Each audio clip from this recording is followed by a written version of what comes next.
Tawfiq Zakaria, an Indian Muslim artist, calligrapher, and historian, currently based in Dubai. Born and raised in the historic town of Cochin, Kerala, he carries a deep connection to the region's Jewish heritage. Through his art, he creates calligraphy in Hebrew, Arabic, and other Semitic languages. His work is a message of peace and tolerance. BBC Travel recognizes him as one of the few historians dedicated to Kerala's Jew community. He preserves their stories through his blog and social media. As a local Muslim historian, his voice offers a rare and heartfelt perspective on the Jew history of Malabar. അപ്പോൾ അതിലേറ്റവും മനോഹരമായ സംഭവമാണ് കേരളത്തിലുണ്ടായിരുന്ന ജൂതരുടെ ചരിത്രം എന്നുള്ളത്. യമനിലെ ബന്ധം എന്ന് പറഞ്ഞാൽ ഈ കോൺസ്റ്റന്റ് ആയിട്ടുള്ള ഒരു മൂവ്മെന്റ് അവിടെ നിന്നുണ്ട് യമനിൽ നിന്ന്. ഇപ്പോൾ യമനിലെ യഹൂദർ അല്ലെങ്കിൽ യമനിലൂടെ വരുന്ന യഹൂദർ, യമനിൽ നിന്നും വരുന്ന യഹൂദർ രണ്ട് തരം എന്ന് പറയാം. ഔത്ത് എന്ന് പറയുന്ന ഒരു ഫെസ്റ്റിവൽ നടന്നുണ്ട്. പാല് ഉൽപ്പന്നങ്ങളാണ് അവർക്ക് മെയിനായിട്ട് കഴിക്കേണ്ടത്. അപ്പോൾ അതുപോലെ അപ്പോൾ ഒരു പാലുൽപ്പന്നങ്ങൾ ഉൾപ്പെടുന്ന ഭക്ഷണം അവർക്ക് ഉണ്ടാക്കേണ്ടതായിട്ട് വരുന്നൊരു ആവശ്യകത വരും. അതേപോലെ തന്നെ ഹനൂക്ക ഫെസ്റ്റിവൽ എന്ന് പറയുന്ന ഒരു ഫെസ്റ്റിവൽ വരുമ്പോൾ എണ്ണ സംബന്ധമായി എണ്ണയിൽ വറുത്തതായിട്ടുള്ള ഭക്ഷണങ്ങൾ ആണ് കൂടുതൽ ഉപയോഗിക്കുന്നത്. കല്ല് ഇന്ന ആൾക്ക് വേണ്ടി ഡെഡിക്കേറ്റ് ചെയ്തു എന്നുള്ള ഒരു സംഭവം. പിന്നെ പേര് പറയുമ്പോൾ പിതാവിൻ്റെ പേര് ചേർത്തായിരിക്കും പൊതുവെ വരുന്നത്. സ്ത്രീ ആണെങ്കിൽ ചിലപ്പോൾ ഭർത്താവിൻ്റെ പേര് വന്നിരിക്കാം, എന്നാലും പിതാവിൻ്റെ പേരായിരിക്കും വരുന്നത്. അതിനുശേഷം ഡേറ്റ്, ജനിച്ച ഡേറ്റും മരിച്ച ഡേറ്റും വരുന്നത് രീതിയുണ്ട്. പിന്നെ ഒരു പ്രാർത്ഥന ഇവർക്ക് വേണ്ടിയിട്ട്, മരിച്ചുപോയ വ്യക്തിക്ക് വേണ്ടിയിട്ട്. പെൺപാട്ടുകൾക്കുള്ള റോൾ എന്ന് പറഞ്ഞാൽ അതൊരു പല സിറ്റുവേഷനിൽ അവർ യൂസ് ചെയ്യുന്നത്. അപ്പോൾ കല്യാണം ഇറങ്ങുമ്പോൾ അല്ലെങ്കിൽ ചെക്കൻ ഇറങ്ങുമ്പോൾ അല്ലെങ്കിൽ പെണ്ണ് നീരാടാൻ പോകുമ്പോൾ കല്യാണത്തിന് മുമ്പ് കുളിക്കുന്ന ഒരു ചടങ്ങുണ്ട്, മുങ്ങിക്കുളിക്കൽ. അപ്പം അതിനെല്ലാമായിട്ട് ഓരോ പാട്ടുകളുണ്ട്. ഹക്കാമി എന്ന് പറയും. ഹക്കാമി എന്ന് പറഞ്ഞു കഴിഞ്ഞാൽ ഒരു ഉസ്താദ് അല്ലെങ്കിൽ അങ്ങനെയുള്ള രീതിയിൽ അറബി പഠിപ്പിക്കാൻ അല്ലെങ്കിൽ ഹിബ്രു പഠിപ്പിക്കാനും മറ്റുമൊക്കെ ആയിട്ട് മതപരമായിട്ടുള്ള പഠനം നടത്തി ചെയ്യാനൊക്കെ ആയിട്ട് യമനിൽ നിന്ന് യഹൂദർ കൊച്ചിയിലേക്ക് വന്ന് താമസം ഉറപ്പിക്കുന്ന രീതി. പക്ഷേ ഒഹൽ ദാവീദ് എന്ന് പറയുന്ന ബുക്കിനെ കുറിച്ച് എടുത്ത് പറയണമെന്ന് എനിക്കൊരു ആഗ്രഹമുണ്ട്. കാരണം കേരളത്തിലുണ്ടായിരുന്ന ഒരു യഹൂദനായിട്ടുള്ള വ്യക്തി കൊല്ലം അല്ലെങ്കിൽ മലയാളം കലണ്ടർ, ഇംഗ്ലീഷ് കലണ്ടറും ഹീബ്രു കലണ്ടറും അറബിക് കലണ്ടറും ചേർത്ത് അല്ലെങ്കിൽ അതൊരു കമ്പാരിസൺ സ്റ്റഡി നടത്തിക്കൊണ്ടിട്ട് ഇറക്കിയിട്ടുള്ള വളരെ റെയർ ആയിട്ടുള്ള ഒരു ബുക്കാണ് ഈ ഒഹൽ ദാവീദ്. കേരളത്തിന്റെ ചരിത്രത്തെ പറ്റി പറയുന്ന സമയത്ത് പല കാലങ്ങളിൽ പല ദേശങ്ങളിൽ നിന്ന് വന്ന സംസ്കാരങ്ങളുടെ ഒരു മഹാ സംയോജനമായിരുന്നു കേരളത്തിൽ നിന്ന് നടന്നിരുന്നത്. അപ്പോൾ അതിലേറ്റവും മനോഹരമായ സംഭവമാണ് കേരളത്തിലുണ്ടായിരുന്ന ജൂതരുടെ ചരിത്രം എന്നുള്ളത്. അപ്പം കേരളത്തിലുണ്ടായിരുന്ന ജൂതരുടെ ചരിത്രത്തെ പറ്റി വിശാലമായ പഠനം നടത്തിക്കൊണ്ടിരിക്കുന്നതായ മിസ്റ്റർ തൗഫീഖ് സക്കരിയാണ് നമ്മളോട് ഇന്ന് സംവദിക്കാനുള്ളത്. അപ്പം അദ്ദേഹത്തെ പറ്റി വിശദമായ രീതിയിൽ പരിചയപ്പെടുത്തേണ്ട ആവശ്യമില്ല എന്ന് എനിക്കറിയാം. ഹിബ്രു ഭാഷയിലാണെങ്കിലും ഹിബ്രു കാലിഗ്രഫിയിലൊക്കെ മൂപ്പരുതായിട്ടുള്ള കയ്യൊപ്പുകൾ ചാർത്തിയ വ്യക്തിത്വമാണ് അദ്ദേഹം. അപ്പം കൂടുതൽ ആമുകളൊന്നും ഇല്ലാതെ ക്വസ്റ്റ്യനിലേക്ക് കടക്കാൻ വന്നിരിക്കുന്നു. തീർച്ചയായും ആദ്യം തന്നെ നിങ്ങളുടെ ഒരു ജീവിത പശ്ചാത്തലത്തിൽ നിന്ന് തുടങ്ങാൻ ഉദ്ദേശിക്കുകയാണ്. അപ്പം കൊച്ചിയിലൊരു മുസ്ലിം കുടുംബത്തിലാണ് താങ്കൾ ജനിക്കുന്നത്. അങ്ങനെ ഒരു മുസ്ലിം കുടുംബത്തിൽ ജനിക്കുകയും ആ മുസ്ലിം കുടുംബത്തിൻ്റെ വളർന്നിരുന്ന സമയത്ത് ഹിബ്രു ചരിത്രത്തോട്, യഹൂദരുടെ ചരിത്രത്തോടും യഹൂദരുടെ ഭാഷ, കാലിഗ്രഫിയിലൊക്കെ ആദ്യ താല്പര്യം എങ്ങനെയായിരുന്നു അതിനെ പറ്റി? അതായത് കൊച്ചിയിൽ പല കമ്മ്യൂണിറ്റികളുടെ ഒരു സമ്മേളന കേന്ദ്രമാണ്. ആക്ച്വലി ഒരു വളരെ ചുരുങ്ങിയ ഒരു ചെറിയൊരു ഐലൻഡ് പോലുള്ളൊരു പ്രദേശത്ത് പല ഭാഷക്കാരും പല ദേശക്കാരും വന്നു കൂടിയൊരു പ്രദേശമാണ്. അപ്പം അവിടെ ഏതൊരു ചെറിയൊരു കല്ലിനാണെങ്കിൽ പോലും ഒരു കഥ പറയാനുണ്ടാകും എന്നുള്ള പോലെയാണ്. അപ്പം എൻ്റെ വാപ്പ തന്നെയായിരുന്നു ആക്ച്വലി ഇങ്ങനെ ഒരു ഇതിലേക്ക് എനിക്കൊരു വാതായനം തുറന്നു തന്നത്. യഹൂദരെ കുറിച്ചുള്ള വളരെ കൗതുകരമായിട്ടുള്ള കഥകളൊക്കെ ആദ്യം പറഞ്ഞു തരികയും നമ്മൾ വണ്ടിയിൽ യാത്ര ചെയ്യുമ്പോൾ ഇപ്പോൾ പറയണ അവിടേക്ക് പോകുമ്പോൾ അവിടെ ഒരു ജൂതരുടെ പള്ളിയായിരുന്നു അവിടെ ഉണ്ടായിരുന്നത്. ഇപ്പം അതൊരു ഗോഡൗൺ ആയിട്ട് മാറി.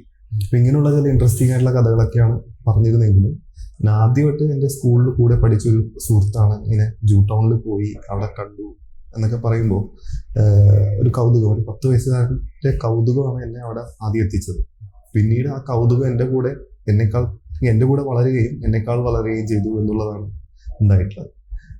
പിന്നെ കുടുംബത്തിൽ നിന്നുള്ള എൻ്റെ സപ്പോർട്ട്, ഇത് ഈ മുസ്ലിമായിട്ടുള്ള ഞാൻ യഹൂദ ഭാഷയും ചരിത്രവും പഠിക്കുന്നതിന് ആരും ഇതുപോലെ അങ്ങനെ എതിർത്ത് പറയാത്തതുകൊണ്ടായിരിക്കാം ഒരുപക്ഷെ എനിക്ക് അതുകൊണ്ട് മുമ്പോട്ട് പോകാനായിട്ട് സാധിച്ചതെന്നുണ്ട്. ഹിബ്രു കാലിഗ്രഫിയെ പറ്റി കാലിഗ്രഫി ഈ പറയുന്ന പോലെ അറബിക് കാലിഗ്രഫി ഹിബ്രു കാലിഗ്രഫിയും ഒരേ സമയമാണ് ഞാൻ ചെയ്തുകൊണ്ടിരുന്നത്. കാരണം മദ്രസ പഠനമെല്ലാം വളരെ നോർമൽ ആയിട്ടുള്ള രീതിയിൽ ഒരു സാധാരണക്കാരൻ എന്നുള്ള രീതിയിൽ മദ്രസ പഠനം നടന്നുകൊണ്ടിരിക്കുമ്പോഴാണ് ഈ ഞായറാഴ്ച ദിവസങ്ങളിൽ നമുക്ക് ഉസ്താദ് കഥ പറഞ്ഞു തരുന്നത്. അപ്പൊ ഈ കഥകളിൽ ആണ് നമുക്ക് ഈ പറയുന്ന വളരെ ആകൃഷ്ടത തോന്നിയത്. അപ്പൊ മൂസ, ഇസ അല്ലെങ്കിൽ ഇബ്രാഹിം, ഇസാഖ്, ഇസ്മായിൽ എന്നുള്ള പേരുകൾ ഞാൻ പഠിച്ചിരുന്ന സ്കൂളിൽ, അതായത് ഞാൻ പഠിക്കുന്നത് ഒരു കോൺവെന്റ് സ്കൂളാണ്. അപ്പോൾ അവരതിൻ്റെ ഒരു ക്രിസ്ത്യൻ വേർഷൻ പറഞ്ഞു തരുമ്പോൾ എബ്രഹാം, ഐസക്, ഇസ്മായിൽ എന്നുള്ള പേര് വരുന്നു. ഇപ്പോൾ ഈ ഒരു സംഭവത്തിനെ കുറിച്ചും ഞാൻ കേട്ടിട്ടുള്ള കുറെ കഥകളും മതധാരണ പഠനം ഇതെല്ലാം ഒത്തുചേർന്നതിന് ശേഷമാണ് ഇങ്ങനെ തോറ അല്ലെങ്കിൽ തൗറാത്ത് എന്ന് പറയുന്ന വേദഗ്രന്ഥത്തിനെ കുറിച്ചിട്ട് മനസ്സിലാക്കാനും അല്ലെങ്കിൽ അതിനെക്കുറിച്ച് പഠിക്കാനും ആദ്യമായിട്ട് തുടങ്ങുന്നത്. അങ്ങനെയാണ് ഹീബ്രു ഭാഷയിലേക്ക് ഞാൻ ആദ്യം തിരിയുന്നത്. അപ്പോൾ ആദ്യം ഒരു ബുക്ക് എനിക്ക് കിട്ടുന്നത് ഗിഡിയൻസ് ബൈബിൾ എന്ന് പറഞ്ഞിട്ടുള്ള ഒരു ബൈബിളിൽ ഒരു സെന്റൻസ് മാത്രമേ ഉള്ളൂ ഹീബ്രുവിലുള്ള. 25ഓളം ഭാഷകളിൽ എഴുതിയിട്ടുള്ള ഒരു ബുക്കാണത്. അപ്പോൾ 25 ഭാഷയിൽ ഒന്ന് ഹീബ്രു ആയിരുന്നു.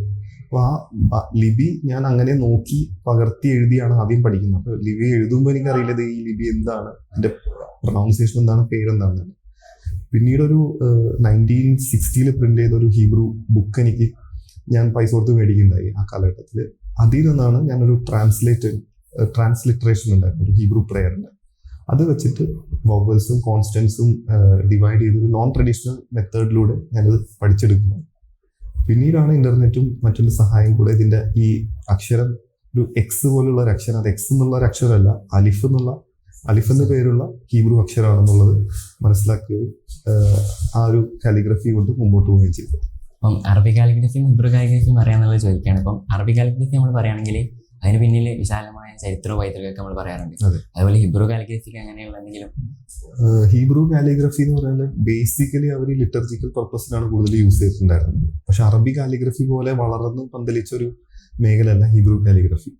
പക്ഷെ ഈ കാലഘട്ടത്തിൽ മോഡേൺ ഹീബ്രു കാലിഗ്രഫി കുറച്ചധികം ഇങ്ങനെ എക്സ്പാൻഡ് ആയിക്കൊണ്ടിരിക്കുന്നുണ്ട്. എന്നിരുന്നാൽ അറബിയോളം എത്ര വന്നാൽ ഈ ഹീബ്രു കാലിഗ്രഫി വളർന്നിട്ടില്ല എന്നേ പറയാൻ പറ്റും. താങ്കളുടെ ജൂതന്മാരെ പറ്റിയിട്ടുള്ള ഗവേഷണത്തിൽ അവരുടെ ഭാഷ, അവരുടെ ലിപികൾ, അവരുടെ പാചകക്കുറിപ്പുകൾ, പിന്നെ അവരുടെ ഇടയിൽ ഉണ്ടായിരുന്ന പാട്ടുകൾ, പെൺപാട്ടുകളൊക്കെ പറ്റിയിട്ടുള്ള പഠനങ്ങളുണ്ടല്ലോ. അപ്പം കേരളത്തിലെ ജൂതന്മാരെ പറ്റി പഠിക്കുന്ന സമയത്ത് ഇതിലേതിലാണ് നമുക്ക് ആഴമേറിയ മുദ്രകൾ കാണാൻ സാധിക്കുക ജൂതന്മാരെ പറ്റിയിട്ടുള്ള? അവരുടെ പെൺപാട്ടുകൾ, അതേപോലെ തന്നെ അവർക്ക് ഈ ഹീബ്രു മലയാളം ട്രാൻസ്ലേഷൻ ബുക്കുകൾ ഉണ്ടായിരുന്നു. കൊല എന്നാണ് അതിനെ പറയുന്നത്. ഈ ബുക്കുകൾ ഇതുവരെ അധികം ആരും പെൺപാട്ടുകളെ കുറിച്ച് പഠനങ്ങളും ഗവേഷണങ്ങളൊക്കെ നടന്നിട്ടുണ്ടെങ്കിലും മറ്റ് ഇന്റർലീനിയർ ബൈബിളിന്റെ ഒരു ആദ്യ പതിപ്പ് എന്നുള്ള രീതിയിൽ കേരളത്തിൽ നിന്ന് ഇറങ്ങിയിട്ടുള്ള അല്ലെങ്കിൽ കേരളത്തിലെ ആളുകളുടെ മാനുസ്ക്രിപ്റ്റ്സ് കുറെ അവൈലബിൾ ആണ്. ഹീബ്രു ഒരു വശത്ത് ഹീബ്രു, ഒരു വശത്ത് മലയാളം, അതിന്റെ തർജ്ജമയും കൊടുത്തിട്ടുള്ളത്. അത് ഇനി എക്സ്പ്ലോർ ചെയ്യപ്പെടേണ്ടതായിട്ടുള്ള ചില ഒരു മേഖലയാണെന്ന് എനിക്ക് തോന്നിയിട്ടുണ്ട്. കാരണം ജുഡിയോ മലയാളം അല്ലെങ്കിൽ യഹൂദ മലയാളത്തിന്റെ റെക്കോർഡുകൾ ബാക്കി പത്രങ്ങളായിട്ട് നിൽക്കുന്ന ഒരു റെക്കോർഡുകളാണത്. അപ്പൊ അതിൽ ഉദാഹരണം പറഞ്ഞു കഴിഞ്ഞാൽ ചുറ്റാൽമയുടെ മാലാകമാർ എന്നുള്ള രീതിയിലുള്ള വാക്കുകൾ, അഴിവലം എന്ന് പറയുന്ന തമിഴ് ബന്ധപ്പെട്ട വാക്കുകളൊക്കെ അതിൽ കാണാൻ സാധിക്കുന്നുണ്ട്. അപ്പൊ അങ്ങനെ കുറെ അധികം ഇതിലേക്ക് ഇറങ്ങി ചെന്ന് കഴിഞ്ഞാൽ മലയാളം തമിഴ് ഭാഷയും ഒക്കെ ആയിട്ട് ഈ യഹൂദ മലയാളത്തിനുള്ള ബന്ധത്തെക്കുറിച്ച് പഠിക്കാൻ ഇനിയും ബാക്കി കിടക്കുന്ന ഒരു മേഖലയാണ്. പെൺപാട്ടുകൾ ഓൾറെഡി കുറെ ഗവേഷണവും അതേപോലെ തന്നെ റെക്കോർഡിങ്ങും ഒക്കെ നടന്നിട്ടുള്ള ഒരു വിഷയമാണ്. ഭക്ഷണത്തെ സംബന്ധിച്ച് പറയുമ്പോൾ അവരുടെ ഭക്ഷണത്തിൽ അവരുടെ ആചാരങ്ങളുമായി ബന്ധപ്പെട്ട രീതിയിൽ കുറെ, പ്രത്യേകിച്ച് ഇപ്പോൾ ഈ സമയം എന്ന് പറഞ്ഞാൽ ഷാവൂത്ത് എന്ന് പറയുന്ന ഒരു ഫെസ്റ്റിവൽ നടന്നുണ്ട്. പാല് ഉൽപ്പന്നങ്ങളാണ് അവർക്ക് മെയിനായിട്ട് കഴിക്കേണ്ടത്. അപ്പോൾ അതുപോലെ അവർ പാലുൽപ്പന്നങ്ങൾ ഉൾപ്പെടുന്ന ഭക്ഷണം അവർക്ക് ഉണ്ടാക്കേണ്ടതായിട്ട് വരുന്നൊരു ആവശ്യകത വരുന്നു. അതേപോലെ തന്നെ ഹനൂക്ക ഫെസ്റ്റിവൽ എന്ന് പറയുന്ന ഒരു ഫെസ്റ്റിവൽ വരുമ്പോൾ എണ്ണ സംബന്ധമായി എണ്ണയിൽ വറുത്തതായിട്ടുള്ള ഭക്ഷണങ്ങൾ ആണ് കൂടുതൽ ഉപയോഗിക്കുന്നത്. ഈ ന്യൂ ഇയർ പോലത്തെ ഫെസ്റ്റിവൽ വരുമ്പോൾ ആപ്പിള്, തേന്, ഇതുമായി ബന്ധപ്പെട്ട വസ്തുക്കൾ, ഇങ്ങനെ ഭക്ഷണ രീതികളുണ്ട്. അതേപോലെ തന്നെ ഷബ്ബാദ് എന്ന് പറയുന്ന അവരുടെ സാറ്റർഡേ ഒരു കുക്കിംഗ് ചെയ്യില്ല. അതായത് ഫ്രൈഡേ ഒരു 4 മണിക്ക് ശേഷം അവർ കുക്കിംഗ് ചെയ്യില്ല, കിച്ചൺ അടച്ചിടും. അപ്പോൾ ആ സമയം മുമ്പായിട്ട് ഇവർക്ക് ഒരു ദിവസത്തേക്കുള്ള ഭക്ഷണം മുഴുവനായിട്ട് തയ്യാറാക്കി വെക്കണം. അപ്പോൾ ഭക്ഷണത്തിൽ വിനാഗിരി അല്ലെങ്കിൽ പുളി ചേർക്കുന്ന രീതി, ഇതെല്ലാം അവരുടെ ഒരു ആചാരത്തിന്റെ ഭാഗമായിട്ടാണ് ആ രീതിനെ അവർ പാകപ്പെടുത്തിയിരിക്കുന്നത്. അധികം എരിവ് കൂട്ടാത്ത ഒരു വളരെ മൈൽഡായിട്ടുള്ള ഭക്ഷണം. അപ്പോൾ അത് അവരുടെ ഒരു സ്പെഷ്യൽ ഇതാണ്. അപ്പോൾ അങ്ങനെ ഈ കേരളീയവൽക്കരിച്ച യഹൂദ ഭക്ഷണം അല്ലെങ്കിൽ ആ ഒരു നമ്മുടെ ക്ലൈമറ്റിനോടും അവരുടെ ആചാര രീതികളോടും നമുക്ക് അവൈലബിൾ ആയിട്ടുള്ള ഇൻഗ്രീഡിയൻസ് വെച്ച് അവർ ഉണ്ടാക്കുന്ന ഭക്ഷണ രീതിയുടെ ആ ഒരു ഫോർമേഷൻ നമ്മൾ പഠിച്ചുകൊണ്ടിരിക്കുമ്പോഴാണ് നമുക്ക് മനസ്സിലാകുന്നത് എന്തുകൊണ്ട് അത് എന്നുള്ള രീതിയിൽ. ഇപ്പോൾ വിനാഗിരി ഭക്ഷണത്തിലേക്ക് പോകുന്നത് എന്തെന്ന് ചോദിച്ചു കഴിഞ്ഞാൽ വിനാഗിരി ഭക്ഷണത്തിലേക്ക് പോകുന്നത് എന്തെന്ന് വെച്ചാൽ ഒരു ദിവസം കേടാകാതിരിക്കണം ആ ഭക്ഷണം ഒരു ദിവസം മുഴുവൻ. കാരണം അവർക്ക് ഇന്ന കുക്കിങ്ങോ മറ്റൊന്നും ചെയ്യാൻ പറ്റാത്തതുണ്ട്. അപ്പോൾ അങ്ങനെയുള്ള ആ രീതികളൊക്കെ നമ്മൾ പറയുന്ന ഒരു പ്രത്യേകതകളായിട്ട് എനിക്ക് തോന്നിയിട്ടുണ്ട്. അവരുടെ ഭക്ഷണ രീതി ഫോർമ് ചെയ്താണ്, ഭാഷ ഫോർമ് ചെയ്താണെങ്കിലും എല്ലാം ഒരു പ്രത്യേകതയായിട്ട് തോന്നിയിട്ടുണ്ട്. പെൺപാട്ടുകളെ പറ്റി പറയണ്ടല്ലോ. അപ്പോൾ പെൺപാട്ടുകൾ ഇപ്പം എസ്ര എന്നുള്ള സിനിമയിൽ അവരുടെ അലങ്കാരമുണ്ട്, കല്യാണത്തിന് ഉപയോഗിക്കുന്ന പാട്ടാണ് തോന്നുന്നത്, കല്യാണ തലേന്ന് പറയുന്നത്. അപ്പോൾ ചെറിയ ചേഞ്ചിലൂടെ ആ സിനിമയിൽ ഉപയോഗിച്ചതായിട്ട് എന്താ പറയുക കാണുന്നുണ്ട്. അതുപോലെ തന്നെ ഇതിനെപ്പറ്റി പഠിച്ച ആൾക്കാർക്ക് 300ഓളം പാട്ടുകൾ കളക്ട് ചെയ്യാൻ പറ്റിയെന്ന് താങ്കൾ എഴുത്തിൽ വായിക്കാൻ പറ്റി. അപ്പം ഈ ഒരു ജ്യോതിഷത്തിൽ പഠിക്കുന്ന സമയത്ത് പെൺപാട്ടുകൾക്കുള്ള ഒരു റോള് എത്രത്തോളം ഉണ്ട്? പെൺപാട്ടുകൾക്കുള്ള റോൾ എന്ന് പറഞ്ഞാൽ അതൊരു പല സിറ്റുവേഷനിൽ അവർ യൂസ് ചെയ്യുന്നത്. അപ്പോൾ കല്യാണം ഇറങ്ങുമ്പോൾ അല്ലെങ്കിൽ ചെക്കൻ ഇറങ്ങുമ്പോൾ അല്ലെങ്കിൽ പെണ്ണ് നീരാടാൻ പോകുമ്പോൾ കല്യാണത്തിന് മുമ്പ് കുളിക്കുന്ന ഒരു ചടങ്ങുണ്ട്, മുങ്ങി കുളിക്കൽ. അപ്പം അതിനെല്ലാമായിട്ടും ഓരോ പാട്ടുകളുണ്ട്. അതിൽ എടുത്തു പറയേണ്ടത് ഈ യഹൂദരുടെ സർക്കംസിഷൻ, സുന്നത്ത് കല്യാണം പോലെ നടക്കുന്നത് മീല എന്നാണ് അവർ പറയുന്നത്. അത് നടക്കുന്നത് വളരെ ചെറുപ്പത്തിൽ 8 ദിവസം പ്രായമായ കുഞ്ഞിൻ്റെ ആണ് സർക്കംസിഷൻ നടക്കുന്നത്. ഈ സമയം ഒരു മാതാവിന്റെ മനസ്ഥിതി എന്തായിരിക്കും നമുക്ക് മനസ്സിലാക്കും. എത്രത്തോളം പേടിയുണ്ടാവും ഈ ചെറിയ കുഞ്ഞിന് ഇത് നടക്കും. അപ്പോൾ ആ മാതാവിനെ മാനസികമായിട്ട് സപ്പോർട്ട് ചെയ്യാൻ വേണ്ടിയിട്ട് കൂടെ നിന്നുള്ള പെണ്ണുങ്ങൾ പാട്ട് പാടുന്ന രീതി, ഇതൊരു മെന്റൽ സപ്പോർട്ടാണ്. ആ കാലഘട്ടത്തിൽ അവരുണ്ടായിട്ടുള്ള ഒരു മെന്റൽ സപ്പോർട്ടിന്റെ രീതി അത്രയും എന്താ പറയുന്നത് മൈന്യൂട്ടായിട്ടുള്ള അല്ലെങ്കിൽ ഒരു വളരെ ഡെലിക്കേറ്റ് ആയിട്ടുള്ള ഒരു സിറ്റുവേഷനെ അവർ ഈ പാട്ടുകളിലൂടെ ഓവർകം ചെയ്യുന്ന ഒരു സിറ്റുവേഷൻ. അത് ഈ പാട്ടുകളുടെ ഇമ്പോർട്ടൻസ് ആണ് കാണിക്കുന്നത് അവരുടെ ഇടയിൽ. അതേപോലെ തന്നെ പെണ്ണുങ്ങൾക്ക്, യഹൂദരുടെ ഇടയിൽ പെണ്ണുങ്ങൾക്ക് ഈ പറയുന്ന ട്രഡീഷണലി സിനിമയിലോ അല്ലെങ്കിൽ മറ്റുള്ള പബ്ലിക് സ്പേസിലോ സ്പേസ് ഉണ്ടോയെന്ന് ചോദിച്ചാൽ വളരെ കുറവാണ്. പക്ഷെ ഈ പെൺപാട്ടുകളാണ് ഈ കേരളത്തിലുള്ള യഹൂദ സ്ത്രീകൾക്ക് ഒരു സ്ഥാനം കൊടുത്തത് തന്നെ പറയാൻ പറ്റും. അപ്പോൾ താങ്കളുടെ ഇനി ഒരു ഗവേഷണ അന്വേഷണ ഭാഗമായിട്ടൊരു ദിവസം ചോദിക്കും. അപ്പം താങ്കൾ എന്താ പറയുക, പെരിയപട്ടണത്ത്, തമിഴ്നാട്ടിലെ പെരിയപട്ടണത്ത് 13ാം നൂറ്റാണ്ടിലുള്ള 800 വർഷം പഴക്കമുള്ള ഒരു ജൂത കല്ലറ കണ്ടെടുക്കുന്നത് പറയുന്നുണ്ടല്ലോ. അപ്പോൾ അത് എന്താ പറയുക, ആ ഒരു കണ്ടെടുക്കുന്നതിന് ഭാഗമായിട്ട് താങ്കൾ അതിലൊരു ഭാഗവത്താണല്ലോ, അതായത് ആ അന്വേഷണത്തിൻ്റെ ഒരു ഭാഗമായിട്ടാണ്. അപ്പം ആ ഒരു അനുഭവം, ആ ഒരു ചരിത്ര നിമിഷത്തിലേക്ക് എത്തുന്നതിനെ പറ്റി ഒരു ദിവസം ഞാൻ ഈ സ്വാഭാവികമായിട്ട് ഓഫുള്ളൊരു ദിവസമായിരുന്നു. എനിക്ക് രാവിലെ തന്നെ ഒരു സുഹൃത്ത്, ആർക്കിയോളജി ബേസിലുള്ള ഒരു സുഹൃത്ത് എനിക്ക് തമിഴ്നാട്ടിൽ നിന്ന് ദിനമലർ എന്ന് പറഞ്ഞ പത്രത്തിലൊരു പത്ര കട്ടിങ് അയച്ചു തരികയും. അപ്പോൾ അത് കണ്ടപ്പോൾ എന്നോട് ചോദിച്ചത് ഒരു ഹീബ്രു ആണോ എന്നൊന്ന് കൺഫേം ചെയ്യാൻ പറ്റുമോ, കാരണം ഇതാരും വായിച്ചിട്ടില്ല, പക്ഷെ ഹീബ്രു ആണെന്ന് കാഴ്ചയിൽ തോന്നിയത് കൊണ്ട് അവർ പറഞ്ഞു. അതിന് പല അഭിപ്രായങ്ങളും ഉണ്ടായി. അപ്പം ഞാൻ എന്ത് ചെയ്തു, ഈ ഒറിജിനൽ സോഴ്സിലേക്ക് പോകാൻ വേണ്ടിയിട്ട് ഈ പറയുന്ന ദിനമലർ പത്രത്തിലേക്ക് വിളിച്ചു, അവരുടെ ഹെഡ് ഓഫീസിൽ നിന്ന് സബ് ഇതിലേക്കുള്ള ഓഫീസിലേക്ക്. പിന്നെ ഏറ്റവും അവസാനം ഒരു 6 or 7 കോൾ ചെയ്തതിന് ശേഷം ഇത് കണ്ടെടുത്ത ആളുടെ ഫോൺ നമ്പർ കിട്ടി. അദ്ദേഹത്തെ ഫോൺ ചെയ്ത് ഒറിജിനൽ ഫോട്ടോ അയച്ചു തരാൻ പറഞ്ഞു. അയച്ചു തന്നതിന് ശേഷം ഇരുന്ന് ഈ അക്ഷരങ്ങൾ കോപ്പി ചെയ്തെടുത്തു. അതാണ് എൻ്റെ ഒരു ടെക്നിക്ക്. അതിലുള്ള പോലെ അതിൻ്റെ പോസിബിലിറ്റീസും, ഇത് ഈ അക്ഷരമാണോ, ഇതിന് പകരം ഈ അക്ഷരമാണോ, ഒടിവ് സ്വാഭാവികമായിട്ടുണ്ടാകും, അപ്പോൾ അതിന് പകരം അത് ചേർത്തുകൊണ്ട് അത് വായിച്ചു നോക്കുമ്പോൾ അത് ഒത്തുവരുന്നുണ്ടോ എന്നുള്ളത് പോലെ.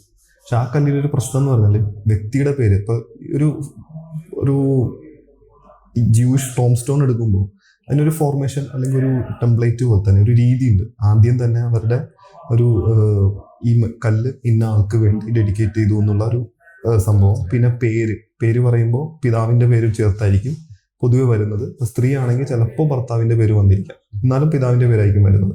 അതിനുശേഷം ഡേറ്റ്, ജനിച്ച ഡേറ്റും മരിച്ച ഡേറ്റും വരുന്നത് രീതിയുണ്ട്. പിന്നെ ഒരു പ്രാർത്ഥന ഇവർക്ക് വേണ്ടിയിട്ട്, മരിച്ചുപോയ വ്യക്തിക്ക് വേണ്ടിയിട്ട്. ഈ ഒരു ഫോർമേഷനാണ് പൊതുവെ നമ്മൾ യമൻ, കേരള ആ ഏരിയയിലേക്ക് കാണുന്നത്, അല്ലെങ്കിൽ പൊതുവായിട്ട് കാണുന്നത്.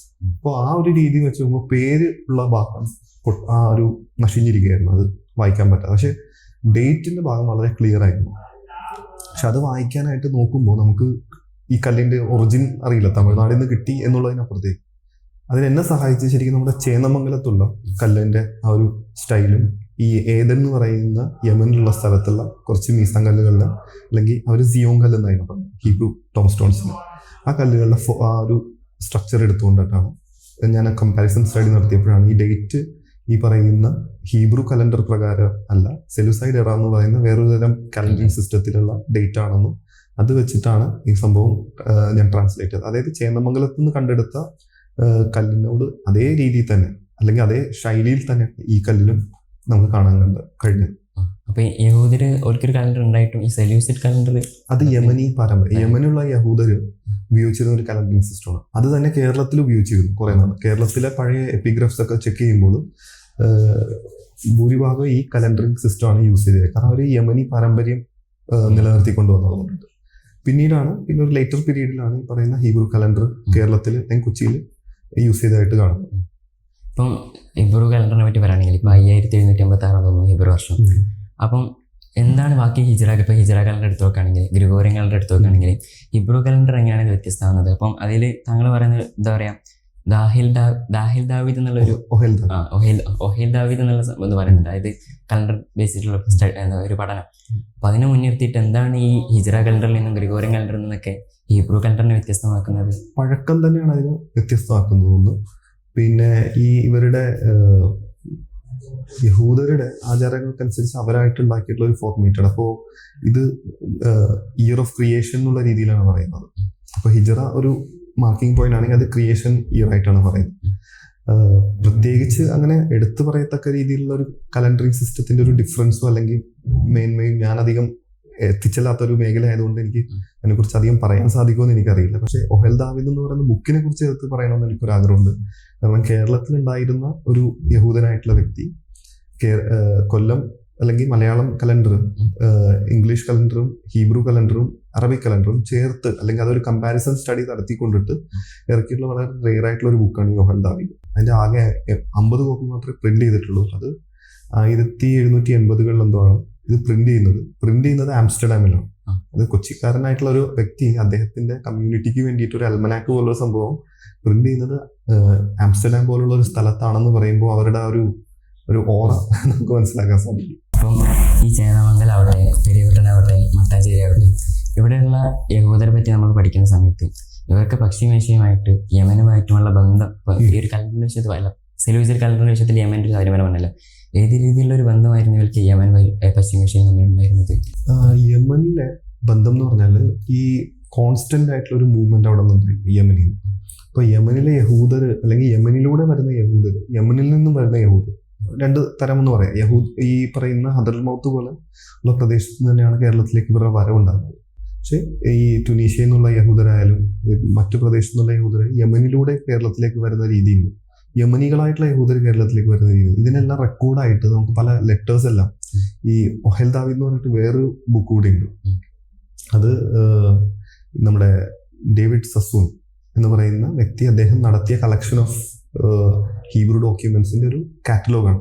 ഈ കാറ്റലോഗിലെല്ലാം ആ ഡോക്യുമെന്റ്സ് എല്ലാം കുറേയൊക്കെ മിസ്സിംഗ് ആണ്. കാരണം അത് കുറെ എല്ലാം ഓപ്ഷൻ ചെയ്തു പോകുന്നുണ്ടായി. കുറച്ച് അതിൻ്റെ ഒരു പ്രശ്നം അതാണ്. പക്ഷെ ആ കാറ്റലോഗിൽ അവർ ഈ യമനിലെ യഹൂദർ കൊച്ചിയിലേക്ക് അയച്ച ലെറ്ററിനെ കുറിച്ചും കൊച്ചിയിൽ നിന്ന് യമനിലേക്ക് അയച്ച ലെറ്ററുകളെ കുറിച്ചൊക്കെ വളരെ വിശദമായിട്ട് പറയുന്നുണ്ട്. കൊച്ചിയിൽ നിന്നും യമനിലേക്ക് പൈസ അല്ലെങ്കിൽ സാമ്പത്തിക സഹായം എത്തിക്കുന്ന രീതി, യമനിൽ നിന്നും ഹക്കാമി എന്ന് പറയും. ഹക്കാമി എന്ന് പറഞ്ഞു കഴിഞ്ഞാൽ ഒരു ഉസ്താദ് അല്ലെങ്കിൽ അങ്ങനെയുള്ള രീതിയിൽ അറബി പഠിപ്പിക്കാൻ അല്ലെങ്കിൽ ഹീബ്രു പഠിപ്പിക്കാനും മറ്റുമൊക്കെ ആയിട്ട് മതപരമായിട്ടുള്ള പഠനം നടത്തി ചെയ്യാനൊക്കെ ആയിട്ട് യമനിൽ നിന്നുള്ള യഹൂദർ കൊച്ചിയിലേക്ക് വന്ന് താമസം ഉറപ്പിക്കുന്ന രീതി ഉണ്ടായിരുന്നു. അത് ഏതാണ്ട് ഒരു 100 വർഷം മുമ്പ് വരെ അങ്ങനെയുള്ള യഹൂദരുടെ വരവ് കാണാൻ സാധിച്ചിട്ടുണ്ട്.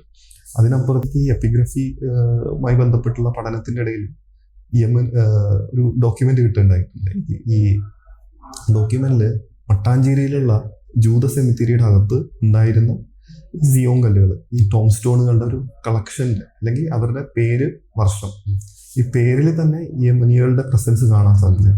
തമാമി അല്ലെങ്കിൽ അങ്ങനെ പല രീതിയിലുള്ള കെമ്മൽ എന്നൊക്കെ പറയുന്ന കുടുംബപ്പേര് കാണുന്ന യമനികളുടെ ഒരു ഏരിയ അല്ലെങ്കിൽ യമനികൾക്ക് തന്നെ ആ ഭാഗത്തൊരു റിസർവ്ഡ് സെമിത്തേരിയിൽ ഒരു ഭാഗം ഉണ്ടായിരുന്നു എന്ന് തോന്നുന്ന പോലെ ഉള്ളൊരു രീതിയിൽ കുറെ കല്ലുകളുടെ പേരുകൾ കാണാൻ സാധിച്ചു. ഞാൻ അവിടെ ഫീൽഡിൽ പോയി ഞാൻ അന്വേഷിക്കുമ്പോൾ കണ്ടെടുത്ത 4-5 കല്ലുകളിൽ ഈ യമനി പാരമ്പര്യമുള്ള പേരുകൾ കാണാൻ സാധിച്ചു. അതും ഈ കല്ലുകളെല്ലാം ഏതാണ്ട് ഒരേ ഭാഗത്ത് തന്നെയാണ് കിടക്കുന്നത്. മനസ്സിലായില്ലേ? ചിന്നിച്ചിതറി കിടന്നാൽ പോലും ഈ പറയുന്ന യമനി പേരുകൾ കൊച്ചിയിൽ വളരെ പ്രോമിനന്റ് ആയിട്ട് അല്ലെങ്കിൽ യമനി യഹൂദർ പ്രോമിനന്റ് ആയിട്ട് ഉണ്ടായിരുന്നു എന്നുള്ളത് നമുക്ക് മനസ്സിലാക്കാൻ സാധിച്ചിട്ടുള്ള കാര്യം. കൊച്ചി ബേസ് ചെയ്തിട്ടുള്ള താങ്കളുടെ ഒരുപാട് പഠനങ്ങൾ ഞങ്ങളുടെ എഴുത്തുകളിലൊക്കെ വായിക്കാൻ സാധിച്ചു. കൊച്ചി, മട്ടാഞ്ചേരി സാധനങ്ങളൊക്കെ. അപ്പം കോഴിക്കോടും കൊടുങ്ങല്ലൂരൊക്കെ ജൂത സമൂഹത്തെ പറ്റി താങ്കൾ ഗവേഷണം നടത്തിയിട്ടുണ്ട്. അപ്പോൾ ഇന്നും ആ കോഴിക്കോട് കൊടുങ്ങല്ലൂർ സ്ഥലങ്ങളിലൊക്കെ നമുക്ക് അവരുടെ എന്തെങ്കിലും അടയാളങ്ങളൊക്കെ കാണാൻ സാധിക്കുന്നുണ്ട്. ഇപ്പോൾ കൊടുങ്ങല്ലൂർ ഈ പറയുന്ന പോലെ ട്രഡീഷണലി കുറേ നമ്മൾ കേട്ട കഥകൾ പോലുള്ള സംഭവങ്ങളാണ്. ഇന്ന ലൊക്കേഷൻ അല്ലെങ്കിൽ ഈ പ്രദേശം എന്നൊക്കെ പിൻ പോയിന്റ് ചെയ്യാനായിട്ടുള്ള കുറേ സോഴ്സസ് നഷ്ടപ്പെട്ടു എന്ന് പറയാം. എന്നിരുന്നാലും നമ്മളെ കോഴിക്കോട് ജൂത ബസാർ എന്ന പേരിൽ തന്നെ സ്ഥലം ഇപ്പോഴും ഉണ്ട്. അതിന് പല കോൺട്രഡിക്റ്റീവ് ആയിട്ടുള്ള സ്റ്റേറ്റ്മെന്റ്സും അല്ലെങ്കിൽ അത് അങ്ങനെയല്ല, അവിടെ ജൂത ബസാർ എന്ന് പറഞ്ഞ സ്ഥലം ഉണ്ടായിരുന്നില്ല എന്നാണെങ്കിൽ പോലും കുറ്റിച്ചിറയിൽ ഒരു ലൊക്കേഷൻ, ഒരു സ്ട്രീറ്റിന് ജൂത ബസാർ എന്ന പേര് ഗവൺമെന്റ് റെക്കോർഡുകളിൽ കാണാൻ സാധിക്കുന്നുണ്ട്. അതല്ലാതെ തന്നെ വളരെ അധികം പഴയ ഗ്രന്ഥങ്ങളിൽ, പുസ്തകങ്ങളിൽ കാണുന്ന കുറേ റെക്കോർഡുകൾ അനുസരിച്ച് കോഴിക്കോട് ഒരു ജൂതത്തെരുവ് ഉണ്ടായിരുന്നെന്നും ഒരു ജൂത സിനഗോഗ് ഉണ്ടായിരുന്നു, ആ വഴി അവർക്ക് മാത്രം പ്രൈവറ്റ് ആയിട്ടുള്ളതായിരുന്നു എന്നുള്ള രീതിയിലൊക്കെ കുറേ റെക്കോർഡുകൾ നമുക്ക് കാണാൻ സാധിക്കുന്നുണ്ട്. പിന്നെ ഒരു നസി എന്നാണ് പറയുന്നത്, അതൊരു പ്രിൻസ് അല്ലെങ്കിൽ ഒരു നേതാവിനെ കുറിച്ചിട്ട്, കോഴിക്കോടുള്ള ഒരു ജൂത നേതാവിനെ കുറിച്ച് എഴുതപ്പെട്ട രേഖകളുണ്ട്.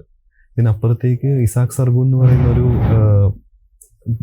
ഒരു വ്യാപാരി കോഴിക്കോട് ബേസ് ചെയ്തുകൊണ്ട് പുള്ളി വ്യാപാരം നടത്തിയതായിട്ട് നമുക്ക് കാണാൻ സാധിക്കുന്നുണ്ട്. സോ അങ്ങനെയുള്ള കുറേ സംഭവങ്ങളുണ്ടെങ്കിലും ഈ തെളിവുകൾ എന്ന് പറയാനായിട്ടുള്ള അല്ലെങ്കിൽ ഈ പറയുന്ന റെക്കോർഡുകൾക്കും ഈ സ്ഥലപ്പേരുകൾ അവിടെ ഉണ്ടെന്നതിനപ്പുറത്തേക്ക് അങ്ങനെയുള്ള റെക്കോർഡുകൾ അധികം അല്ലെങ്കിൽ എവിഡൻസ് നമുക്ക് അങ്ങനെ കിട്ടിയിട്ടില്ല.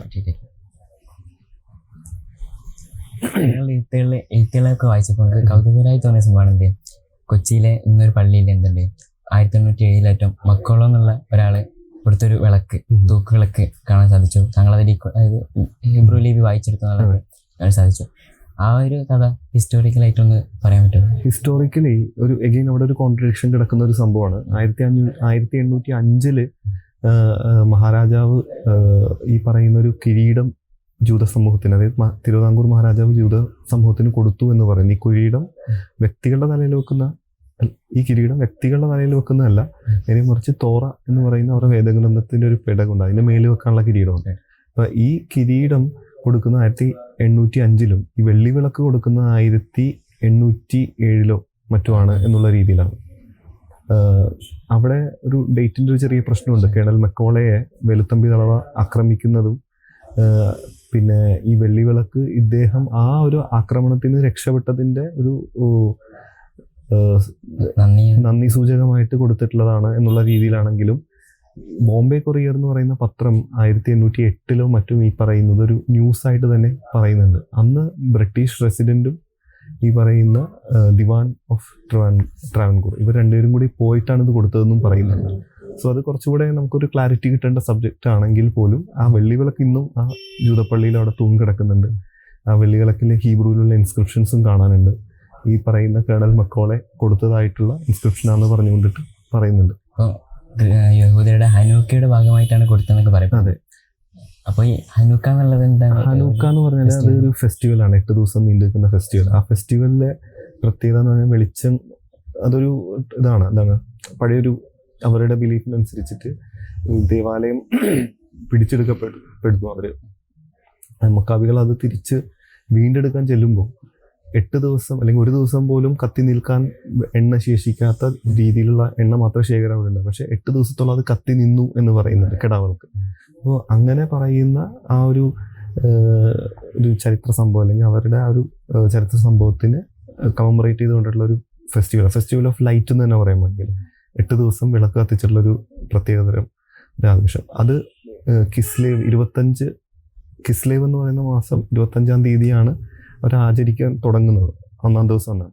അപ്പോൾ ആ ദിവസം ചില ടൈമിൽ അത് ക്രിസ്മസുമായി ബന്ധപ്പെട്ട് 20-22 വർഷങ്ങൾ കൂടുമ്പോൾ ക്രിസ്മസും ഹനൂക്ക ഒന്നിച്ച് വരുന്നൊരു പ്രതിഭാസം ഉണ്ടാറുണ്ട്.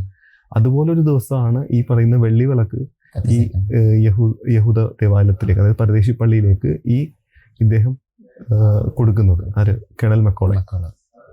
ഈ 9 വിളക്കുകൾ കത്തിക്കാൻ സംഭവിക്കുന്നുണ്ട്. അത് 9 അല്ല, ശരിക്കും 8 വിളക്ക്. അതിൽ ഒരെണ്ണം ഷമ്മാഷ് എന്ന് പറയും, ഇതൊരു സഹായി എന്ന് പറയുന്നില്ല. അപ്പൊ ഒരു വിളക്ക് ആദ്യം കത്തിച്ചു വെച്ചത്, അതിൽ നിന്ന് ഓരോ വിളക്ക്, ആദ്യത്തെ ദിവസം ഒരു വിളക്ക്, 2-ാം ദിവസം 2-ാമത്തെ വിളക്ക്, 3-ാം ദിവസം 3, അങ്ങനെ 8-ാം ദിവസം 9 വിളക്ക് ഒന്നിച്ച് കത്തി നിൽക്കുന്നു എന്നുള്ള ഒരു സംഭവം. അതാണ് ഹനൂക്കയുടെ ഒരു പ്രത്യേകത.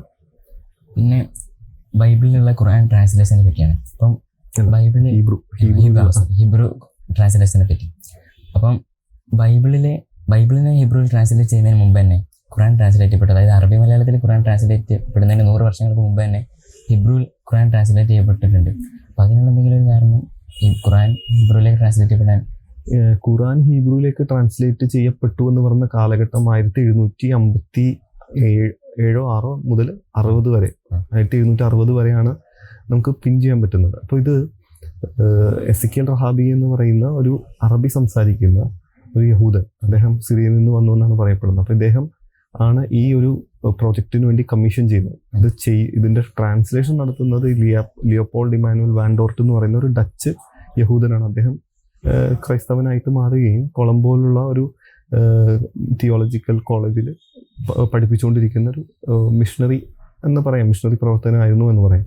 ഇദ്ദേഹമാണ് ഈ ട്രാൻസ്ലേഷൻ ചെയ്യുന്നത്. ഇദ്ദേഹം ഹീബ്രുവിലേക്ക് ട്രാൻസ്ലേറ്റ് ചെയ്യുന്നതിൻ്റെ ആവശ്യകതയെ പറ്റിയിട്ട് പല സോഴ്സുകളും പറയുമ്പോൾ, അല്ലെങ്കിൽ ഇദ്ദേഹത്തിൻ്റെ തന്നെ കുടുംബത്തിൽ ഇന്ന് ജീവിച്ചിരിക്കുന്ന ഒരു വ്യക്തി ഒരു ബുക്ക് എഴുതുന്ന ഒരു സ്ത്രീ, മാഷ വാൻഡോർട്ട് എന്ന് പറഞ്ഞിട്ട്. അപ്പോൾ അവർ പറയുന്നത് ഇത് ഹൈദരാലിയും ടിപ്പു സുൽത്താനുമായിട്ടൊക്കെയുള്ള വ്യാപാര ബന്ധത്തിന് ഒന്നും കൂട്ടി അരക്കിട്ടുറപ്പിക്കാൻ വേണ്ടിയിട്ടുള്ള രീതിയിലാണ് ആ ഒരു ഖുർആൻ തർജ്ജമ ചെയ്തിട്ടുണ്ടാകുക എന്നുള്ളതും ഇല്ല. ഇനി ഇതിനപ്പുറത്തേക്ക് നോക്കിക്കഴിഞ്ഞാൽ നമ്മുടെ മൗല ബുഹാരി തങ്ങളുമായിട്ടൊരു കണക്ഷൻ ഇതിന് എൻ്റെ പഠനങ്ങളിൽ മനസ്സിലാക്കാൻ സാധിക്കും. ഇവർ സമകാലികരായിരുന്നു. ഈ ചെമ്പിട്ടപ്പള്ളിയിൽ ഈ മൗല തങ്ങൾ പുനരുദ്ധാരണം നടത്താൻ പോകുന്ന സമയത്ത് ഈ ഒരു യഹൂദൻ വരുന്നുണ്ട്, അല്ലെങ്കിൽ ശനിച്ചൂർ എന്ന് പറയുന്ന പേരിലൊരു യഹൂദൻ വരുന്നതായിട്ടും അദ്ദേഹം ഈ മൗല തങ്ങളുടെ ആ ഒരു പാണ്ഡിത്യത്തിൽ ആകർഷണനായി അദ്ദേഹത്തിന് ഒരു വജ്രമോതിരം സമ്മാനിച്ചു. അത് തിരസ്കരിച്ചതിന് ശേഷം എനിക്ക് പള്ളി നന്നാക്കാനുള്ള മരം തന്നാൽ മതി എന്ന് മൗല ചോദിക്കുന്നതായിട്ടൊക്കെ കിതാബുകളിൽ കാണാൻ സാധിക്കുന്നുണ്ട്. അപ്പോൾ ആ ഒരു സംഭവവുമായി ബന്ധപ്പെട്ട് ഇവർ സൗഹൃദത്തിലായെന്നുള്ളതും ഒരു പക്ഷേ മൗല തങ്ങളുടെ ആ ഒരു ഇടപെടലോ അല്ലെങ്കിൽ അദ്ദേഹത്തിൻ്റെ സുഹൃത്ത് ബന്ധത്തിൽ കൂടെ ആയിരിക്കണം ഒരു പക്ഷേ ഖുർആൻ കൂടെ ഹീബ്രുവിലേക്ക് തർജ്ജമ ചെയ്യാനായിട്ട് ഈ യഹൂദന് ചിലപ്പോൾ ഒരു പ്രേരണ ലഭിച്ചിട്ടുണ്ടാകുക എന്നെനിക്ക് തോന്നിയിട്ടുണ്ട്. കാരണം ആ കാലഘട്ടത്തിൽ ഒരേ സമയത്ത് ഒരേ സ്ഥലത്ത് ജീവിച്ചിരിക്കുകയും അവർ സംവാദങ്ങളിൽ ഏർപ്പെട്ടിരുന്നു എന്നൊക്കെയുള്ള മനസ്സിലായി കഴിയുമ്പോൾ ആ ഒരു സാധ്യത തള്ളിക്കളയാൻ പറ്റില്ല. അല്ല എന്നുണ്ടെന്നുണ്ടെങ്കിൽ ഒരു സ്പിരിച്വൽ അല്ലെങ്കിൽ ഈ പറയുന്ന ഹൈദരാലിയുമായിട്ട് ഹൈദരാലി ടിപ്പു സുൽത്താനുമായിട്ട് മൗല തങ്ങൾക്കും ഉള്ള ബന്ധവും ഇതേ യഹൂദൻ തന്നെ ഹൈദരാലിക്ക് ഒരു കത്തെഴുതുന്നതായിട്ട് കാണുന്നുണ്ട് 1766. അത് ഈ ഖുർആന് ശേഷം ട്രാൻസ്ലേഷൻ ചെയ്തതിന് ശേഷമാണ് അവരുടെ ബന്ധം കുറച്ചും കൂടെ ഇതായോ അല്ലെങ്കിൽ അടുത്തോ എന്നുള്ള രീതിയിൽ ഒരു ഇൻഫോർമൽ ആയിട്ടുള്ള രീതിയിൽ ഞാൻ അയച്ചു തന്ന മരുന്ന് താങ്കൾ ഉപയോഗിച്ച് താങ്കളുടെ രോഗം ഭേദപ്പെട്ടു എന്നുള്ള ഒരു ചോദ്യമാണ് ഈ യഹൂദൻ കത്തിലൂടെ ചോദിക്കുന്നത്. അപ്പോൾ ആ ബന്ധം ഈ ഖുർആൻ ട്രാൻസ്ലേഷൻ ശേഷം ബന്ധം വർദ്ധിച്ചോ അല്ലെങ്കിൽ കുറച്ചുകൂടെ അടുത്തോ എന്നുള്ളത് നമുക്കറിയില്ല. പക്ഷെ അങ്ങനെയുള്ള സാഹചര്യങ്ങളിലുള്ള കാര്യങ്ങളെല്ലാം ഒന്ന് ആ ഒരു ടൈം ലൈനിൽ എടുത്ത് വെച്ചുകൊണ്ട് നോക്കുമ്പോൾ നമുക്ക് ഇതുപോലൊരു നറേഷൻ കൂടെ അതിന് കൊടുക്കാൻ പറ്റും എന്ന് മനസ്സിലാകുന്നുണ്ട്. പിന്നെ ഇത് സൗദി എന്നുള്ള താങ്കളെ ഇതിൽ വായിക്കാൻ സാധിച്ചു. ഇപ്പോൾ കൊച്ചിയിൽ നിന്നും സൗദി എന്നുള്ളൊരു സ്ഥലമുണ്ട്, പിന്നെ നെസ്രത്ത് എന്നുള്ള സ്ഥലങ്ങളൊക്കെ ഉണ്ട് മനസ്സിലായി. അപ്പം ഇതിന്റെ പിന്നിലുള്ള ഒരു എന്താ പറയുക കൗതുകമായിട്ടുള്ള എന്തെങ്കിലും? സൗദി എന്ന് പറയുന്നത് ശരിക്കും അത് അറബി രാജ്യം അല്ലെങ്കിൽ സൗദി അറേബ്യയുമായിട്ട് ബന്ധപ്പെട്ടിട്ടല്ല പേര് വന്നിട്ടുള്ളത്. അതിന് പേര് അതങ്ങനെയാണ്. ചില ആളുകൾ അതിനെ അങ്ങനെ ഈ അടുത്ത കാലം വരെ അങ്ങനെ പറഞ്ഞിരുന്നു. അങ്ങനെ സൗദി അറേബ്യയുമായിട്ട് വ്യാപാര ബന്ധം കൊണ്ടാണ് ഈ സൗദി എന്നുള്ള പേര് വന്നതെന്നും അല്ലാതെ സൗത്ത് ബീച്ച് എന്നുള്ളത് ലോപിച്ചുകൊണ്ടാണ് സൗദി ആയെന്നുള്ള രീതിയിലൊക്കെ കുറെ പഴയ ലോക്കൽ ഹിസ്റ്റോറിയൻസ് ഒക്കെ അതിനെക്കുറിച്ച് പറഞ്ഞിരുന്നു. പക്ഷേ നമുക്ക് മനസ്സിലാക്കാൻ സാധിക്കുന്നത് സൗദി എന്ന് പറയുന്ന സ്ഥലം ഇരിക്കുന്നിടത്ത് ഒരു ക്രിസ്ത്യൻ ചർച്ച് ഉണ്ട്. ആ ചർച്ചിന്റെ പോർച്ചുഗീസ് പേരെന്ന് പറഞ്ഞ ഇഗ്ലേസിയ നൊസ സെൻഹോറ ദെ സൗദി എന്നാണ്. ഈ സൗദി എന്ന് പറഞ്ഞാൽ ആരോഗ്യം എന്നുള്ള ഒരു അർത്ഥമാണ് ആ വാക്കിന് പോർച്ചുഗീസ് ഭാഷയിൽ. അപ്പോൾ ഈ ആരോഗ്യ മാതാവിന്റെ പള്ളി നിന്നിരുന്ന സ്ഥലത്തിനെയാണ് ഈ ആരോഗ്യം എന്നുള്ള വാക്കെടുത്തുകൊണ്ട് സൗദി പള്ളി എന്ന് ലോക്കലി പറയും. ആ സ്ഥലത്തിനും ആ പേര് തന്നെ വരികയും ചെയ്യുന്നത്. അപ്പോൾ ഏതാണ്ട് സൗദി അറേബ്യ എന്നുള്ള പേര് അറേബ്യ ആ നാടിന് കിട്ടുന്നതിനും വളരെ വർഷങ്ങൾക്ക് മുമ്പ് തന്നെ കൊച്ചിയിൽ ഒരു സൗദി ഉണ്ടായിരുന്നു. അവിടെ യഹൂദരും ഉണ്ടായിരുന്നു എന്നുള്ളതും അവരൊരു 50 വർഷത്തോളം യഹൂദർ ആ പ്രദേശത്ത് താമസിച്ചിരുന്നു എന്നും നമുക്ക് മനസ്സിലാക്കാൻ സാധിക്കും. നസ്രത്ത് എന്നുള്ളത് ഇതുപോലെ തന്നെ ഒരു ഹോളി ഒരു പള്ളിയുടെ പേരിൽ തന്നെയാണ് ആ സ്ഥലത്തിന് പേര് കിട്ടിയിരിക്കുന്നത്. ഒരു അമേരിക്കൻ ജംഗ്ഷൻ കൂടി ഉണ്ട് നമ്മുടെ കൊച്ചിയിൽ. അതെ, താഷ്കന്റ് എന്ന് പറയുന്നത് ഒരു പ്രദേശമുണ്ട്. പ്രദേശം ചെറിയൊരു ഏരിയ ആണ്. അതെല്ലാം ഈ പറയുന്ന പോലെ പ്രത്യേകിച്ച് നമുക്ക് ചരിത്ര ഇതില്ലാതെ വന്നിട്ടുള്ള പേരുകളാണ്. ചരിത്രമായിട്ട് അല്ലെങ്കിൽ താഷ്കണ്ടുമായിട്ട് നേരിട്ട് ബന്ധമില്ലാതെ വന്നിട്ടുള്ള പേരുകളാണ്. അപ്പോൾ ഈ സ്ഥലങ്ങളിൽ ഈ പേരുകൾക്കൊക്കെ പിന്നിൽ യഹൂദരെ ഇത് വെച്ച് നോക്കുമ്പോൾ അവരവിടെ താമസിച്ചിരുന്നത് മാത്രമാണ് നമുക്ക് പറയാൻ പറ്റുക. ഈ സ്ഥലങ്ങളെല്ലാം ക്രൈസ്തവരുമായിട്ട് ബന്ധപ്പെട്ടതാണ്. ഈ നസ്രത്തും ഈ പറയുന്ന സൗദിയും. താഷ്കണ്ടിനെ കുറിച്ചിട്ട് നമുക്ക് കൂടുതൽ അങ്ങനെ എടുത്തു പറയാൻ തക്ക ഹിസ്റ്റോറിക്കൽ റെക്കോർഡ്സുകളൊന്നുമില്ല. അങ്ങനെ ഒരു സ്ഥലം പേരുണ്ട് എന്നുള്ളതിനപ്പുറത്തേക്ക് നമുക്ക് പ്രത്യേകിച്ചൊന്നും പറയാനില്ലെന്ന് തന്നെ പറയേണ്ടി വരും. ഞാനൊരു സിനിമ വെച്ചിട്ടൊരു ചോദിക്കാൻ ഉദ്ദേശിക്കുകയാണ്. അപ്പം 2017 വന്നു കറുത്ത ജൂതം എന്നുള്ള സിനിമ. സെലിംകുമാറിനെ ഡയറക്ട് ചെയ്തു, മൂപ്പരനെ അഭിനയിച്ചൊരു സിനിമ. മാളയിലേക്ക് വന്ന ജൂത കുടിയേറ്റത്തിൽ നിന്നും മാളയിലേക്കുള്ള ജൂത കുടിയേറ്റവും പിന്നീട് ഇസ്രായേൽ എന്നുള്ള രാഷ്ട്രം രൂപീകൃതമായപ്പോൾ അവർ തിരിച്ചു പോവുകയും, പക്ഷേ സെലിംകുമാറിന്റെ ക്യാരക്ടർ ഒരു ജൂതൻ ഇവിടെ ബാക്കിയായി പോകുന്നത് ഒരു ഇമോഷണൽ സ്റ്റോറിയാണ് അതിലൂടെ കാണിക്കാൻ ശ്രമിക്കുന്നത്. അപ്പം അതിലിപ്പം കഥയിൽ ഇങ്ങനെ ഉണ്ട്, അതായത് ഇവരൊക്കെ പോയി കഴിഞ്ഞ സമയത്ത് ജൂതന്മാരുടെ കല്ലറകളൊക്കെ നാട്ടുകാരെന്താകുന്നു വേറെ ആവശ്യത്തിന് വേണ്ടി പൊളിച്ചു കളയുന്നു. പിന്നീട് ഇസ്രായേലിൽ നിന്നും ആൾക്കാർ ഇവിടെ മരിച്ചുപോയ ആൾക്കാരുണ്ടാവില്ല, അതുപോലെ കല്ലറകൾ തേടി വരുന്ന സമയത്ത് സെലിംകുമാർ ക്യാരക്ടർ എന്താവുന്നു, മൂപ്പരെ എല്ലാപ്പോഴും കയ്യിൽ നടന്നിരുന്ന ഒരു വടി ഇങ്ങനെ അളന്ന് വെച്ച് സ്ഥലങ്ങളൊക്കെ കാണിച്ചു കൊടുക്കും. ഇവിടെയാണ് നിങ്ങളാളുണ്ടായിരുന്നത്, കല്ലറ എവിടെയാണെന്ന് കാണിച്ചു കൊടുക്കും. അപ്പം ഈ ഒരു സിനിമയും മാളയിലേക്കുള്ള ജൂത കുടിയേറ്റം നമ്മൾ വെച്ച് നോക്കുമ്പോൾ എത്രത്തോളം യാഥാർത്ഥ്യം നമുക്ക് സിനിമയിലൂടെ കാണാൻ കഴിയും. ഇത് മാളയിൽ മാത്രമല്ല, ശരിക്കും കൊച്ചി മട്ടാഞ്ചേരിയിൽ ഇതേ സിറ്റുവേഷൻ നടന്നിട്ടുണ്ട്, ഇപ്പോഴും ഉള്ളതാണ്. അതായത് മാളയിൽ ഏതോ 2 ഏക്കറോളം ഉള്ള ഒരു സെമിത്തേരി ഇല്ലാതെ അവിടെ 100 മേലെ കല്ലറകൾ ഉണ്ടാകുന്നിടത്ത് ഇപ്പോൾ 2-3 മാത്രമേ അവിടെ അവശേഷിക്കുന്നുള്ളൂ. ഇതിനോട് തുല്യമായിട്ട് കൊച്ചിയിൽ മട്ടാഞ്ചേരിയിൽ പക്ഷെ അവിടെ ഇൻസ്ക്രിപ്ഷനോ സ്റ്റോണുകളൊന്നും കാണാനില്ല, കല്ലുകളെല്ലാം നഷ്ടപ്പെട്ടു പോയി മാളയിൽ. പക്ഷെ കൊച്ചിയിൽ ചക്കാമാടം എന്ന് പറയുന്നൊരു ഏരിയ ഉണ്ട്. ഇതുപോലെ തന്നെ വലിയ പറമ്പ് എന്നാണ് യഹൂദർ അതിനെ വിളിച്ചുകൊണ്ടിരുന്നത്. വലിയ പറമ്പ് എന്ന് പറയുമ്പോൾ അത്രയ്ക്കധികം വലുത് 500 മേലെ കല്ലുകൾ ഉണ്ടായിരുന്ന, അല്ലെങ്കിൽ സിയോൺ കല്ലുകൾ, അല്ലെങ്കിൽ ടൂം സ്റ്റോൺസ് ഉണ്ടായിരുന്ന, അല്ലെങ്കിൽ കല്ലറകൾ ഉണ്ടായിരുന്ന വലിയൊരു സെമിത്തേരി ഇപ്പോൾ ഹൈലി പോപ്പുലേറ്റഡ് ആയിട്ട് ആളുകൾ തിങ്ങി പാർക്കുന്ന ഒരു കോളനി പോലുള്ള ഒരു സ്ഥലമാണ്. ചെറിയ ഇടവഴികളൊക്കെ ഉള്ള ഒരു ചെറിയ സ്ഥലമാണ്. പക്ഷേ ഇപ്പോഴും അവിടെയുള്ള പല വീടുകളുടെ സൈഡിലായിട്ട് ഈ കല്ലുകൾ കാണാൻ സാധിക്കും, ഹീബ്രുവിൽ എഴുതപ്പെട്ട. എൻ്റെ കാഴ്ചയിൽ തന്നെ ഒരു 50ഓളം കല്ലുകൾ ഞാൻ കണ്ടിട്ടുണ്ടായിരുന്നു പണ്ട്. ഈ പ്രാവശ്യം അല്ലെങ്കിൽ ഈ അടുത്ത കാലത്തായിട്ടൊരു 1.5 വർഷം മുമ്പ്, അല്ലെങ്കിൽ ഒരു 1.5 വർഷം മുമ്പ് ഞാൻ അവിടെ ചെല്ലുമ്പോൾ ഈ എണ്ണം കുറഞ്ഞു വരുന്നുണ്ട്. ചിലവരത് കൺസ്ട്രക്ഷൻ പർപ്പസിനായിട്ട് യൂസ് ചെയ്തിട്ടുണ്ട്. ചില വീടുകൾ പണിയുന്ന സമയത്ത് ഇതെല്ലാം ഓട്ടോമാറ്റിക്കലി കല്ല് അടിയിലേക്ക് പോയിട്ടുണ്ട്. ഇതേ കല്ലുകൾ അവിടെ ഈ പറയുന്ന അലക്കുകല്ലായിട്ടും ടോയ്ലറ്റിലേക്ക് ചവിട്ടിക്കയറാനുള്ള പടിയായിട്ട് വരെ വെച്ചതായിട്ട് കണ്ടിട്ടുണ്ട്. ഈ സലീംകുമാർ ഞാൻ ആ സിനിമ കാണാൻ എനിക്ക് സാധിച്ചിട്ടില്ല. ആ സിനിമയിൽ ഇദ്ദേഹം ചെയ്തതുപോലെ തന്നെ ഈ കല്ലറകളുടെ സ്ഥലം കാണിക്കാനായിട്ട് ഈ സെമിത്തേരിയിൽ മരിച്ചൊരു വ്യക്തിയുടെ 8ാം തലമുറയിൽപ്പെട്ട ഒരു വ്യക്തി എന്നെ കോണ്ടാക്ട് ചെയ്തിട്ടുണ്ട്. അപ്പോൾ ഈ സെമിത്തേരി തന്നെയാണോ എന്ന് അറിയില്ല. പക്ഷെ നേരത്തെ ഞാൻ പറഞ്ഞൊരു റെക്കോർഡ് ഉണ്ടായിരുന്നു, ഈ കൊച്ചിയിലുണ്ടായിരുന്ന സെമിത്തേരികളിൽ മറവാടപ്പെട്ടിട്ടുള്ള യഹൂദരുടെ പേരും വർഷവും വെച്ചിട്ടുള്ള ഒരു ഡോക്യുമെന്റ് കിട്ടിയിട്ടുണ്ടായി. ആ ഡോക്യുമെന്റിൽ ഇദ്ദേഹത്തിന്റെ പേര് കണ്ടെത്താൻ സാധിച്ചു. ഇദ്ദേഹത്തിന്റെ കല്ലറ കണ്ടെത്താൻ സാധിക്കില്ല, പക്ഷെ കല്ല് ഇപ്പോൾ ഒരു മ്യൂസിയത്തിലായിരിക്കുന്നത് എറണാകുളത്ത്. അപ്പോൾ ആ 8ാം തലമുറപ്പെട്ട വ്യക്തിയോട് ഞാനിത് പറഞ്ഞു. അപ്പോൾ അവരൊക്കെ ഭയങ്കര വികാരഭരിതരായിട്ടാണ് ഇത് കേൾക്കുന്നത്. പക്ഷെ സ്ഥലം കണ്ടെത്താനാവില്ല, കാരണം ഇവിടെ എല്ലാം വീട് വന്നുപോയി എന്നുള്ളത്. അപ്പോൾ അത് ആ സിനിമയിൽ പറയുന്ന കാര്യം ഒരു പരിധിയിലപ്പുറം ഈ ഒരു ഭാഗം, പ്രത്യേകിച്ച് കല്ലറ കാണിച്ചു കൊടുത്ത ഭാഗം, എനിക്ക് തന്നെ കുറേ എൻക്വയറീസ് വരാറുണ്ട്. എൻ്റെ ഗ്രാൻഡ് ഫാദർ അല്ലെങ്കിൽ ഗ്രേറ്റ് ഗ്രാൻഡ് ഫാദർ ഇന്ന സ്ഥലത്താണ് മരിച്ചത്, അവിടെയാണ്, ഇന്ന കല്ലറയിലാണ്, കണ്ടെത്താനാകുമോ, ഇതാണ് പേര്, ഇന്ന കാലഘട്ടത്തിലാണ് മരിച്ചത്. അപ്പോൾ അങ്ങനെ കണ്ടെത്തിയ സിറ്റുവേഷൻസും ഉണ്ടായിട്ടുണ്ട്. താങ്കളുടെ ഒരുപാട് വർഷമായല്ലോ ഈ ജീവിതത്തിൻ്റെ ഗവേഷണമായിട്ട് നടന്നുകൊണ്ടിരിക്കുന്നു. അപ്പോൾ ഇതിൽ ഏറ്റവും പ്രൗഡായിട്ട് തോന്നിയിട്ടുള്ള, വ്യക്തിപരമായി തോന്നിയിട്ടുള്ള ഒരു ഏതെങ്കിലും ഒരു അനുഭവം ഗവേഷണത്തിൽ നമ്മൾ ഈ പറയുന്ന പോലെ നമ്മൾ കോഴിക്കോടുള്ള ജൂതത്തെരുവ് കണ്ടെത്താൻ സാധിക്കുന്നത്, അല്ലെങ്കിൽ അത് ഐഡന്റിഫൈ ചെയ്യാൻ പറ്റുന്ന ഒരു സിറ്റുവേഷൻ, ഇപ്പോൾ ഈ പെരിയപട്ടണത്ത് കണ്ടെത്തിയ കല്ലിൻ്റെ ആ ഡേറ്റ് കണ്ടെത്താൻ സാധിക്കുന്നത്. അപ്പോൾ അതേപോലെ തന്നെ 1489 സ്ഥാപിക്കപ്പെട്ട ഒരു ജൂത പള്ളി ഉണ്ടായിരുന്നു കൊച്ചിയിൽ. അപ്പോൾ അതിൻ്റെ സ്ഥാപകശില നഷ്ടപ്പെട്ടതായിട്ടുള്ളൊരു സ്ഥിതിയിലായിരുന്നു. അതേ സിനഗോഗിന് തന്നെ 1625 മറ്റോ ആണ് ആ സ്ഥാപിച്ചത് എന്നുള്ളൊരു മറുവാദം ഉണ്ടായിരുന്നു. അപ്പോൾ ആ വാദം പൊളിയുകയും ഈ കല്ല് കണ്ടെത്തിയതിന് ശേഷം, അപ്പോൾ ആ കല്ല് കണ്ടെത്തി അത് ഐഡന്റിഫൈ ചെയ്തത് ഞാനാണ്. അപ്പം അങ്ങനെയുള്ള കുറേ സിറ്റുവേഷൻസ്, കുറേ ഹിസ്റ്റോറിക്കൽ മൊമെന്റ്സ് നമ്മുടെ ലൈഫിൽ ഉണ്ടായിട്ടുണ്ട്. ഇങ്ങനെ ഒരു റെയർ ആയിട്ടുള്ള സിറ്റുവേഷൻസ്. സോ അങ്ങനെയുള്ള ടൈമിൽ അത് വളരെ പ്രൗഡായിട്ട് ഫീൽ ചെയ്യാറുണ്ട്, അങ്ങനെയുള്ള ഓരോ ഡിസ്കവറീസ് അല്ലെങ്കിൽ റീഡിസ്കവറീസ് ഒക്കെ നടത്തുമ്പോൾ.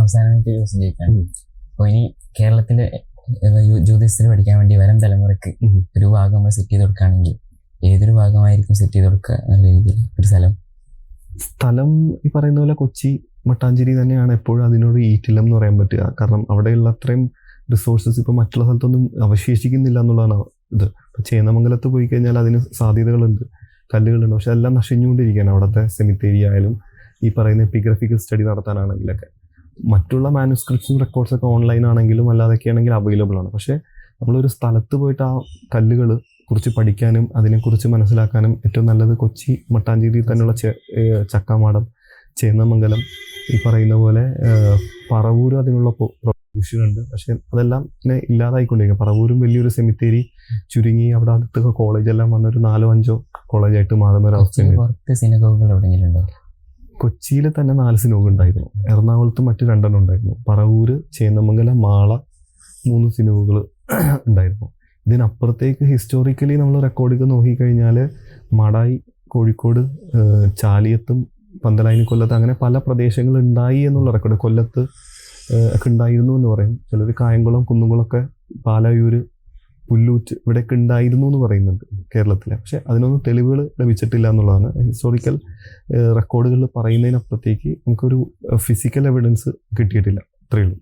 കേരളത്തിലെ ജ്യോതിഷത്തിനെ പറ്റിയിട്ടുള്ള വിശാലമായിട്ടുള്ള എന്നാലും ഇൻട്രസ്റ്റിംഗ് ആയിട്ടുള്ള ഒരുപാട് കാര്യങ്ങൾ തൗഫീഖ് സക്കീറിയ സാർ നമുക്ക് എന്താ പറയുക കൈമാറി തന്നു.